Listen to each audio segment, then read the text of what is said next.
Halo, perkenalkan nama saya Muhammad Zayatalah. Saya dari kelompok Workcourse, yaitu lembaga kursus bahasa Inggris. Di sini saya dan tim saya akan mencoba untuk memaparkan tentang bisnis model kanvas, jasa dan bisnis kami. Tanpa berlama-lama lagi, mari kita simak penjelasannya. Halo semuanya, selamat datang di video ini. Di video ini kami akan menjelaskan apa itu materi model bisnis model kanvas. Tapi sebelum kita masuk ke materi, ada baiknya saya akan mengenalkan diri sendiri. Nama saya Muhammad Zidan dan di samping saya ada Nama saya Rania Purisa Ustawan. ini saya lagi ada Nama saya Kairus Ramadhani. di atas saya. Nama saya Reza Putra. Nama saya Nina Hulan Indita Dewi. Nama saya Muhammad Zayatalah. Oke, kita akan langsung ke materi berikutnya. Apa itu bisnis model kanvas? Bisnis model kanvas adalah alat manajemen strategis untuk mendefinisikan strategi dan mengkomunikasikan ide agar lebih cepat dan mudah. Oke, untuk materi pertama, mari kita simak berikutnya. Perkenalkan, saya Wulan. Di sini saya akan menjelaskan tentang customer segment. Jadi customer segment kita ini dilakukan oleh siswa SMP atau SMA. Yang pertama, customer segment. Ketika kamu memulai menjalankan bisnis, maka hal yang penting adalah menentukan bisnis tersebut yang akan menyasar pelanggan dengan segmen apa. Dalam kata lain, segmen pelanggan ini merupakan jenis orang-orang yang menjadi target pasar. Untuk menentukan segmentasi tersebut bisa didasarkan atas jenis kelamin, area geografis, usia, minat, perilaku, dan lain-lain. Ada beberapa jenis segmen pelanggan yang bisa kamu targetkan, seperti yang pertama, mass market, model bisnis yang lebih fokus pada pasar secara umum dan tidak membagi pelanggan menjadi segmen, melainkan bisnis tersebut lebih fokus pada populasi atau pelanggan secara keseluruhan dengan kebutuhan yang sama. Misalnya sebuah produk handphone. Yang kedua, niche market. Bisnis ini lebih fokus pada orang-orang spesifik dengan kebutuhan yang unik. Dalam hal ini, nilai proporsi, pendistribusian media, dan hubungan pelanggan harus disesuaikan guna memenuhi kebutuhan pelanggan. Yang ketiga, segmented. Disesuaikan dengan kebutuhan yang berbeda, biasanya adalah kelompok yang berbeda dari segmen utamanya. Yang keempat, Diversified. Yang keempat adalah diversified. Dalam hal ini adalah pelanggan yang membutuhkan kebutuhan yang sangat berbeda. Dan yang terakhir, multi-sided market. Ini termasuk segmen pelanggan yang saling bergantung. Misalnya, perusahaan kartu kredit melayani pemegang kartu kredit mereka serta pedagang yang menerima kartu tersebut. Selanjutnya ada value proposition. Di bisnis kami ada solusi bagi siswa yang ingin mempelajari bahasa Inggris dengan cepat dan merasakan metode pengajaran yang kreatif dan inovatif. Bagian ini merupakan inti dari penerapan BMC tersebut. Jadi, ketika membuat bisnis model kanvas, bagian ini adalah komponen utamanya karena tujuannya untuk menentukan bagaimana keberlangsungan bisnis kamu ke depannya. Pada bagian ini, kamu diminta untuk memberikan solusi pada masalah yang dihadapi oleh konsumen. Kemudian proposisi nilai ini harus bisa Anda berikan untuk terapkan secara unik dan berbeda dengan pesaing. Jika kamu menawarkan produk yang sudah ada di pasaran, maka penting untuk bisa menghadiri atau memberikan sesuatu yang baru pada produk tersebut. Nilai tersebut akan mencakup jasa atau produk dan bagaimana perusahaan kamu ingin dilihat oleh calon pembeli. Baik, yang selanjutnya yaitu ada customer relationship and channels. Jadi customer relationship dalam bagian ini adalah bagian di mana kamu bisa menjalani hubungan yang baik dengan pelanggan. Tujuannya agar pelanggan tidak berpindah pada bisnis yang lain atau yang serupa. Ada beberapa jenis dari customer relationship, seperti yang pertama yaitu personal assistant, di mana kamu akan berinteraksi dengan pelanggan secara personal atau melalui email, panggilan atau media yang lainnya. Yang kedua yaitu ada dedicated personal assistant, di mana kamu akan berinteraksi secara langsung pada pelanggan secara personal dengan mengirimkan perwakilan. Yang ketiga yaitu ada self service. Pada bagian ini kamu tidak menjaga hubungan dengan pelanggan, namun tetap memberikan apa yang dibutuhkan oleh si pelanggan tersebut. Yang keempat ada automate service. Pada bagian ini pelanggan bisa mendapatkan pelayanan sendiri melalui mesin otomatis. Yang keenam ada communities, merupakan komunitas online yang memungkinkan para pelanggan untuk saling membantu memecahkan masalah yang berkaitan dengan pelayanan atau produk yang kami tawarkan. Berikutnya yaitu ada channels. Setiap bisnis atau perusahaan pastinya membutuhkan media atau sarana yang digunakan untuk menyampaikan produk ataupun jasa kepada customer mereka. Tujuan untuk mengingatkan kesadaran dan sebagai media konversi penjualan untuk produk atau jasa kamu pada pelanggan tersebut.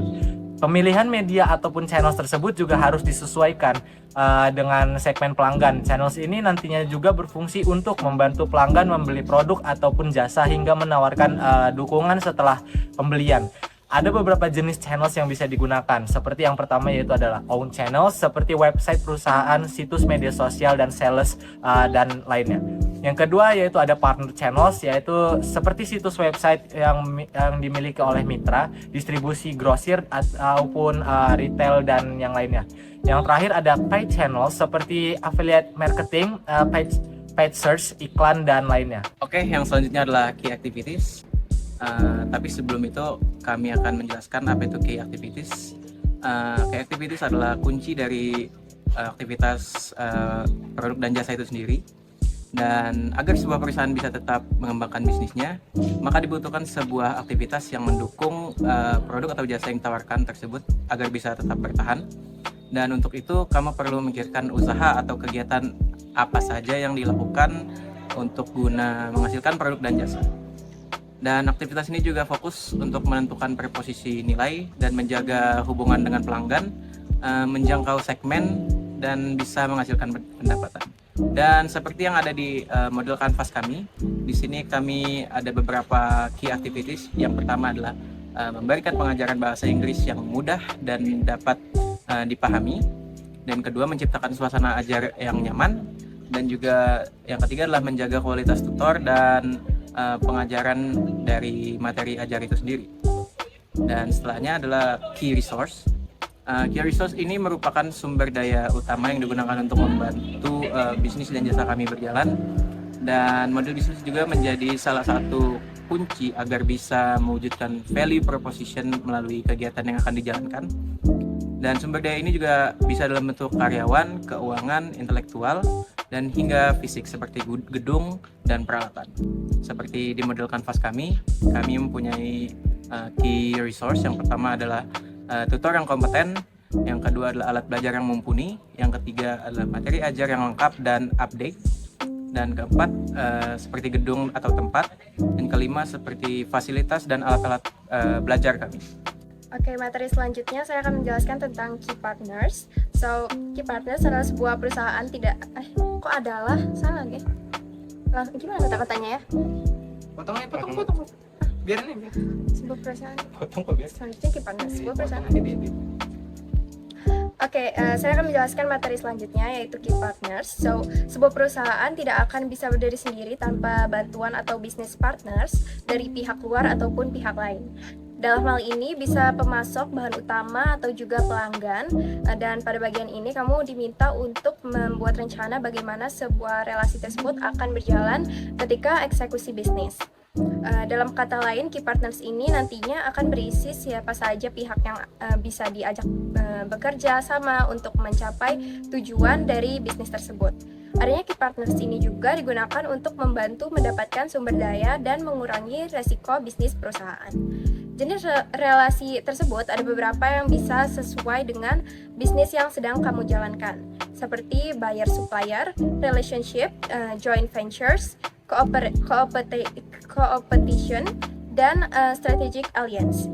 Dan contoh key partners dalam bisnis kami yaitu yang pertama ada tutor, yang kedua developer materi, yang ketiga investor, dan yang keempat orang tua siswa, dan terakhir ada influencer. Baik, perkenalkan nama saya Zai. Di sini saya akan menjelaskan tentang cost structure, dan juga revenue streams. Jadi yang pertama, cost structure. Cost structure itu adalah ketika kita menjalankan sebuah usaha, jadi perusahaan itu perlu untuk mengeluarkan biaya untuk menjalankan bisnis tersebut dan mendapat keuntungan. Nah, cost structure di sini itu nantinya akan meliputi biaya yang harus dikeluarkan ketika bisnis berjalan. Dan cost structure itu dibagi dua. Yang pertama ada fixed cost, ada yang variable cost. Bedanya adalah fixed cost adalah cost atau bisa dibilang pengeluaran yang harganya tidak akan berubah-berubah. Jadi harganya sudah tetap. Dan kalau variable cost itu adalah harga yang berubah-ubah. Nah, contoh fixed cost structure di bagian fixed cost di lembaga kursus kami adalah yang pertama itu biaya sewa gedung, yang kedua itu gaji tutor, dan yang ketiga itu alat ajar dan penunjang fasilitas seperti ya alat-alat seperti papan tulis dan semacamnya. Dan kalau untuk variable cost-nya itu adalah tagihan listrik, tagihan air, dan juga tagihan wifi. Dan selanjutnya adalah revenue stream. Jadi revenue stream itu adalah bagaimana kita bisa mendapatkan keuntungan dari key activities yang sudah kita buat berdasarkan value proposition tadi. Dan revenue stream ini juga dibagi menjadi beberapa jenis, seperti pertama transaction based revenue yang berasal dari pelanggan yang menggunakan sekali pembayaran, dan yang kedua adalah recurring revenue yang berasal dari pembayaran yang masih berjalan untuk kebutuhan pelayanan yang juga masih berjalan atau yang sudah selesai. Contoh revenue stream kami atau di mana sumber keuntungan kami adalah yang pertama itu sudah pasti iuran bulanan siswa yang menggunakan jasa kursus kami yaitu Warkos, dan yang kedua adalah kerjasama dengan mitra atau investor kami. Baik, itu saja penjelasan dari saya. Terima kasih. Oke, itulah dia materi bisnis model kanvas kami, dan semoga apa yang kami sampaikan dapat dipahami dengan baik dan dengan cepat. Atas perhatiannya, terima kasih. Baik, sekian untuk penjelasan bisnis model kanvas kami. Semoga dapat dimengerti. Terima kasih sudah menonton.